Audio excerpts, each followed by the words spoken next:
Okay, welcome to the very first Castorberus podcast. Sit back, relax, fix yourself a drink, and enjoy the show.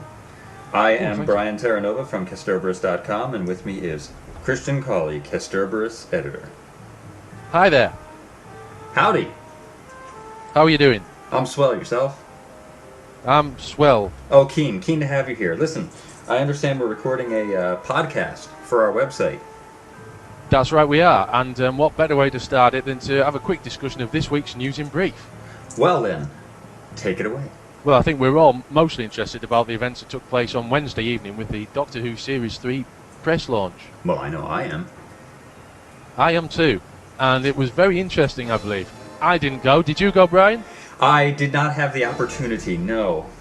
Well, that's fascinating because you didn't receive an invite, I didn't receive an invite, and neither did Castorberus and DVD designer extraordinaire Anthony Dry receive an invite. So, any news that you've heard about the press launch, just let us know, because we didn't go, no one invited us. So that's our big news follow-up. That's our big news story. That's brilliant. So we rely on our Castorberus readers to fill in the blanks. Please, just dial this 800 number, because we are starving for information. And just 35 words a day would feed us for all our news needs for the rest of the year. That's right. So please give generously. Please, remember the Castorberus children. Moving along to Castorberus item number 2. I believe we have an interview. Do we really? Who's it with? Well, I believe, if I'm right, I think we secured the rights, finally, once and for all, to have an interview with the Master himself. The Master. The Master, yes. Not anybody, no, not, I know what you're thinking. You're all thinking the mastermind, the genius behind the new series, the one who comes up with all the brilliant plans, everything that the new series is built around and created by, no, I know what you're all thinking, but no, it is not Bonnie Langford. I am talking about the Master, the actual Time Lord himself, here in the Castorberus Studios. Master, are you here with me? Hello. Yes, hello. It's a pleasure to have you here. It's fantastic to have you here. May I just ask, do you prefer simply Master, or do you prefer the Master? Names of no importance to me, Terranova. When I've subjugated you all to my will, you will call me only Master. I see. So you actually prefer Master, then? Yes, if you like going. Oh, well, fine. Great. Okay, Master, I understand you are here. You have big news. You are going to dispel and put to rest, finally, once and for all the rumors that say you will or you will not be in Series 3 of New Doctor Who. Is this correct? This is correct. I will put paid to those rumors. Wonderful. So, will you tell us then, will you indeed be in Series 3? I can most definitely tell you now, Brian, that I will most definitely possibly be appearing at some stage in Series 3 of Doctor Who, unless, of course, you take a completely different viewpoint, in which case I shan't, and instead I will be busy subjugating your planet to my will. I see. That's fantastic.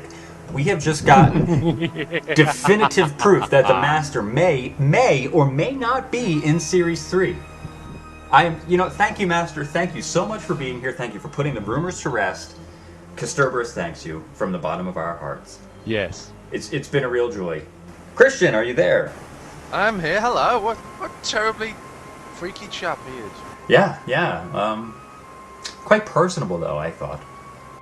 Okay, and moving along to the last item here in our podcast, Christian has some very exciting news. It is, yes. Oh, my tea's arrived. Thank you very much, Gerald. Very good of you. Oh, thank you, Gerald. Lovely chap, Gerald. Yes. Right. For those of you who can't see, we actually have employed a Slitheen by the name of Gerald to be our butler around here at Castorberus Towers. I mean, since they're not getting much work these days in the acting world. Yeah. No work at all, in fact. We need to do some of all the farting, though, don't we? Yeah, gets a little out of hand. I mean, aside from the noise disturbance, I mean, I can't wear that nose clip anymore. Smell. Yeah. I mean, it's really starting to chafe my nose. It's ridiculous. Yeah. Anyway, where were we? The exciting bit of news. Oh, the exciting piece of news that we Yes. have discovered exclusively. This news has been released to us at Kasterberus. We thought we'd put it in the very first podcast with a K.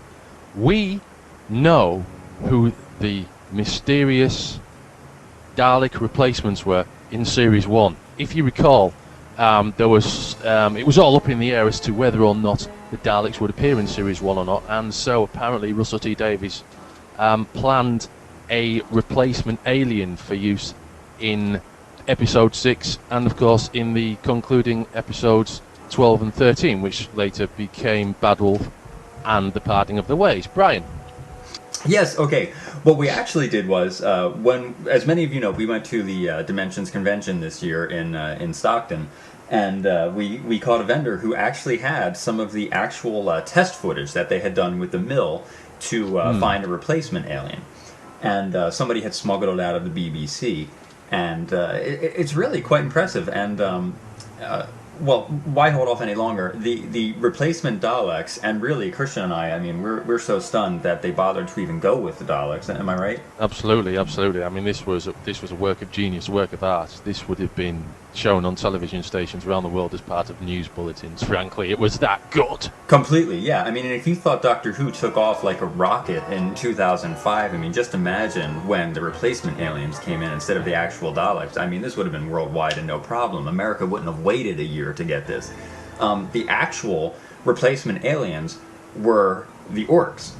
Not those orcs that people talk about from Lord of the Rings. No, I mean they're the imposter orcs, the real orcs, as in Mork from Orc and Orson from Orc. I mean they got the orcs, the only other kind of super species out there that could, in fact, go up against the Time Lords.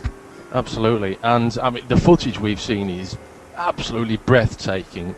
There's hordes of flying eggs streaming towards Earth from their mothership, a giant hen, where Orson resides. It is a giant hen floating around Earth with eggs spewing out of its lady bits, shooting towards Earth in order to destroy it and make it suitable for the orcs to live on.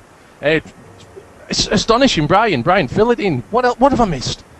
Well, obviously, the one big, huge scene that you missed is Orson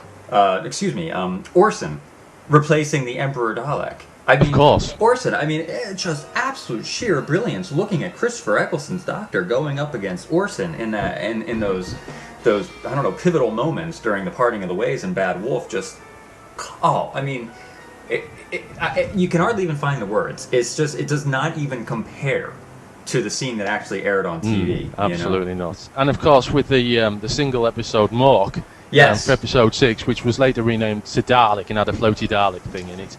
I mean, Robin Williams as Mork was absolutely superb. I mean, the chemistry between he and Christopher Eccleston, that was something to behold. We talk about the Master coming back now. They should bring back Mork. Except they can't, because we never saw it this way. Yeah, and I mean, Russell T Davies said, oh, perhaps we'll bring them back again. Perhaps, we can use these aliens since we got the Daleks, but I'm not quite so sure they're going to have the same impact. No, the moment's gone. The moment's gone. The deathly cry of Nanu Nanu whenever the orcs destroy any creature. I mean, it was there. It was very much of its time. It's not going to work now, I don't think, Brian, to be honest with you. No, well, with the Time Lords all being gone, I mean, they were the only formidable foes that the orcs could have had, Absolutely, yes. Sure, you can pit them up against the Doctor, but then it's just one Time Lord against the army. I mean, it doesn't have that same impact that the orcs actually destroyed the Time Lords, No. It's not going to be the same. It's a shame that we never saw it this way. It really is. But it'll be left in a long history of Doctor Who moments that nearly were, such as the visit to Blackpool in the Nightmare Fair, and things like that. Yeah. But that's the way it is, and that brings us to the end of the very first podcast with a K. Next time we'll be speaking to Adric, the Alzarian companion of the Fourth Doctor, who was a bit pissed to be left for dead by the Fifth Doctor, What a whine. and a man who denies that Daleks can fly. Loon. Ludicrous. Absolutely. Anyway, so, as I say, that brings us to the end, so it's goodbye from us. Goodbye.